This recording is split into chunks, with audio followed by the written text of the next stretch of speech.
besties. My name is Savannah, welcome to my channel, and welcome to today's bookmas video. At the beginning of 2024, I set some reading goals for myself, and I have completed all but one of them. The lone goal that remains is to read 2 classic books. So I figured before the year ends, we need to do that together. I have one classic on my TBR and a modern classic on my TBR. So these are gonna be the 2 books that we read together in this video. First, we have Little Women by Louisa May Alcott. I've been wanting to read this book for like the last 5 years since Little Women movie directed by Greta Gerwig came out, because that is one of my favorite movies ever. Like top 3 favorite movies, no joke. Plus that movie gives me cozy winter Christmas time vibes, so I feel like this is the perfect time of year to finally get to this book. There are almost 500 pages and the type is quite small, but lucky for me, on Audible there is actually a free audiobook for this book, and it's narrated with a full cast including Laura Dern. So I'm so excited to read that because I thought that Laura Dern was the perfect Marmee in the 2019 film adaptation.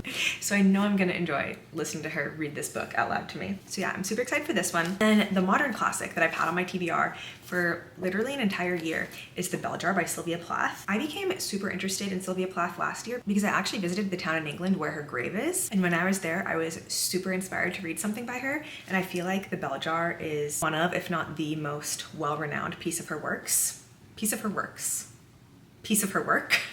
I have put off reading it out of fear that it's gonna put me in a negative headspace, but I'm not putting it off any longer, you guys. We'll see what happens.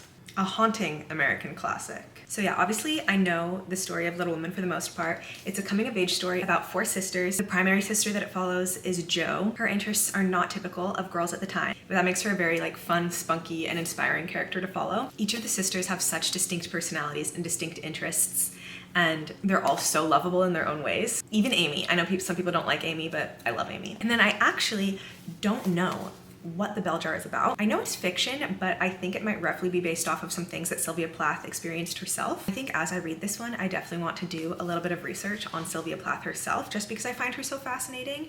What's cool about this book is in the back it has like an about the author and about the book. So maybe I'll read that first before I read the book. I need to head off to work, but I just wanted to get this video started because I'm definitely gonna be listening to the Little Women audiobook on my way to work. And I will update you guys when I have thoughts on these 2 classic books. We're doing it. We're reading 2 classics. Okay, it is the next day. I just spilled water all over myself. I don't think you can see it. I just wanted to film a Little Women a Little Women update before I head out for the day. I am on chapter 10, page 99. Started to do a wee bit of annotating because I feel like I have to, because this book just means so much to me. Both the things that I've annotated so far had to do with their mother. This one says, they always looked back before turning the corner, for their mother was always at the window, to nod and smile, and wave her hand to them. Somehow it seemed as if they couldn't have got through the day without that. For whatever their mood might be, the last glimpse of that motherly face was sure to affect them like sunshine. Why does that make me want to cry? I've been emotional this week, and this book is not helping. I just love this story so much, and I think it's so important because it really drives home the fact that you don't have to have tons of money to be rich. These girls just have the most warm, loving, beautiful childhood ever, and they're so, so rich with love. So it's just so beautiful to read about. As I'm reading it, I also feel like I'm watching Little Women because I'm envisioning every single character as the actor that portrayed them in the 2019 movie. And it's super fun to read the scenes that Greta Gerwig adapted into the movie. There was one scene though where Jo goes over to the Lawrence house and she's like trying to convince herself that she's not scared of Laurie's grandfather. She's looking at a photo of him and she says something along the lines of like, oh, he's not that scary. He actually looks quite nice, even though he's not quite as handsome as my grandfather. And he walks in and overhears her say that. And in the movie, there's this one line where Laura Dern's character, Jo's mom, says, Jo, we don't compare grandfathers. And I was like waiting for that to happen in the book because for some reason that line in the movie was just like so funny and silly to me. That does not happen in the book. That must have been Greta's little addition for the movie. But yeah, I am loving bouncing between reading the book, reading the audiobook. I also saw it's on Kindle Unlimited, so that's amazing for those who care about that. If you want to read Little Women, but you're like a little bit scared to read a classic, I would say totally go ahead and read it because the language is not hard to understand at all. I know sometimes in classic literature, the way language has evolved since the book was written can make going back and reading those older pieces difficult. I actually don't know when this was published, but totally making sense so far. Okay. 1989, but that was definitely not the first time this was published. 1832? Wow. That is so cool. This book is like gonna be 200 years old. Wow. I'm reading a book that's almost 200 years old, you guys. That's really cool. What is this angle? I don't know. But I have to correct myself because previously I thought that this book was published in 1832, but Louisa May Alcott was born 1832. Little Woman was published in 1868 or 1869. So this book is not quite 200 years old yet, but it's still very, very old, and it's still very, very cool to think about the fact that a girl in the 1800s could have read something like, what could be harder for a restless, ambitious girl than to give up her hopes, plans, and desires and cheerfully live on for others? But also, I love how Louisa May Alcott incorporates the fact that that is what Meg desired. And just because her dreams were different than Joe's doesn't make them any less important. I love this book. Anyways, this story is so special to me. My grandma comes from a family of 5 girls, so I like to imagine that her childhood was like the Marches, and I really wish she was here so I could ask her about it, but there is something so beautiful about sisterhood, and I've been really lucky to have amazing sister-like friendships in my life, but I don't have any sisters. I'm so grateful for my brother, but sometimes I wish I had a sister too, you know? Anyways, that's all I have to say for now.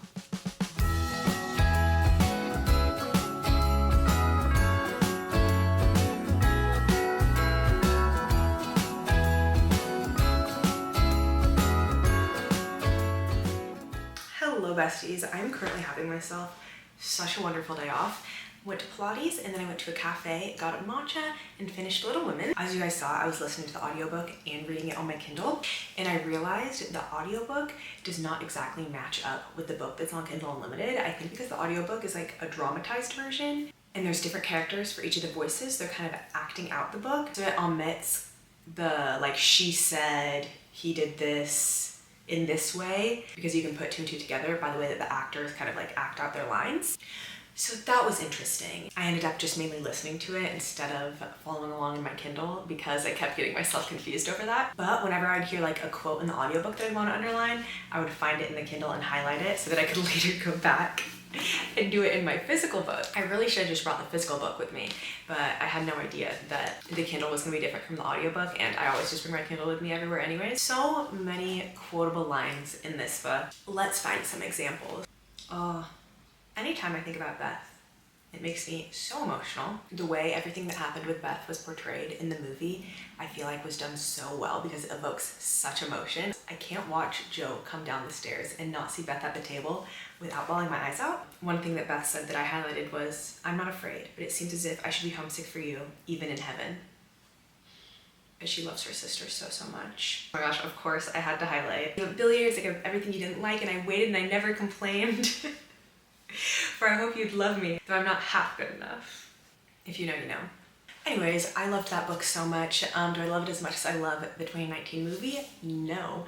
But was the dramatized audiobook incredible? And do I definitely 1000% recommend it? Yes, yes, yes. I can only imagine how progressive this book was for the time, because even though there are mentions of all the societal norms at the time, the March sisters are raised to be true to themselves, to marry for love if they wish to marry, not to marry for anyone's riches, to be expressive, well-rounded people with like interests and passions and talents. Just so beautiful and so cool to think about girls in like the 1800s potentially reading this book and not coming from such amazing families that support them and doing anything they want other than just like settling down, becoming a wife and a mother, and having that example in literature. But yeah, overall, just like a super heartwarming, iconic coming-of-age story. If you want to read it, don't be intimidated. Maybe even listen to the audiobook like I did. I love this story so, so much. But with my first classic completed and read, we still have to read another one to complete my reading goal of reading 2 classics in 2024. So, as you guys know, we're gonna do a modern classic, The Bell Jar by Sylvia Plath. Yeah, as far as I know, it's about a 20-something-year-old girl named Esther who is living in New York City and eventually devolves into like a mental health crisis. I can't wait for when I know everything that happens in this book. You know, do you ever just like look at a book and be like, I wish this was already in my brain? Anyways, like I said, I'm gonna read a little bit about Sylvia Plath and read the foreword before getting into the story because I'm very intrigued by her life. And then I'll continue to share my thoughts with you guys because that's what I do. I yap.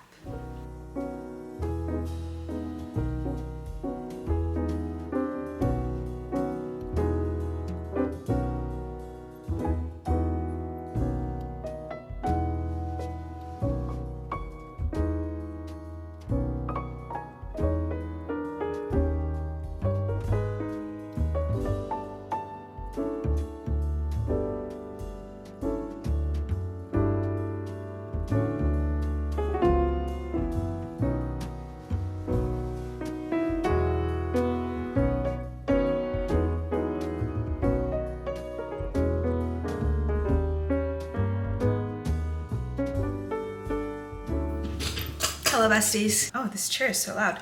We have much to catch up on. Basically, I read all of The Bell Jar yesterday because I kind of wanted to get it over with and I wanted to know what was gonna happen. That book kind of felt like a fever dream, probably because I read it all so quickly, but I have a lot of thoughts to share. Basically, it's about this, I think she's like 20-year-old girl named Esther who works at a magazine in New York City. From the beginning of the book, she has some behaviors that are indicative of depression, but they get worse and worse as the book goes on and she ultimately tries to take her own life. So there are definitely a lot of trigger warnings to look up before you read this book. Esther is a very interesting character, and it makes it even more interesting knowing that Sylvia Plath wrote this character kind of about herself, because Esther does some pretty manipulative and immoral things. Sylvia Plath actually initially published this book under a different name because she was worried about the negative effects publishing this book would have on the people in her life that were used to inspire other characters in the book. The beautiful thing about this novel is that Sylvia Plath is able to put a lot of emotions that young women feel into words and to help them feel seen in that way. For example, classic fig tree analogy and obviously the analogy of the bell jar are both things that I can relate to, and I know a lot of other women can relate to too. So yeah, because of that, I do think Sylvia Plath is an amazing poet. Yeah, this book will remind you how much some men suck and will probably leave you feeling a little bit weird. So I don't really know what I want to rate this book. The dichotomy between this coming of age story and the coming of age story of Little Women has such a stark difference, because Little Women is like this warm, cozy, beautiful childhood, and The Bell Jar is this raw, sad experience of a young woman in her 20s. But yeah, reading it after Little Women, it obviously felt a lot more modern because it was published way after Little Women, because I think The Bell Jar is like a modern classic and Little Women is like a classic. But like, despite their differences, Esther and Jo do have their similarities. Being a young woman who is just trying to discover themselves, and the typical path of just having a husband and children doesn't feel right for them. So for those reasons, it was interesting to read these books back to back. Yeah, I'm very glad that I can mark reading 2 classics off of my reading goals for the year. I'll go grab my reading journal so we can do that together. Read 2 classics. Check. Now all my reading goals are complete for the year. I'm very glad that I've now completed all my reading goals, but will I be setting another goal for myself to read classics in 2025? Probably not. I think I'll probably just read them if one comes up that I really want to read, you know? I'm trying to be more lenient with my reading goals in 2025. Anyways, I hope you guys enjoyed today's video. Please let me know if you have any favorite classics, which ones you'd recommend to me, or your thoughts on Little Women or The Bell Jar. And I will see you tomorrow for my next bookmas video. Bye!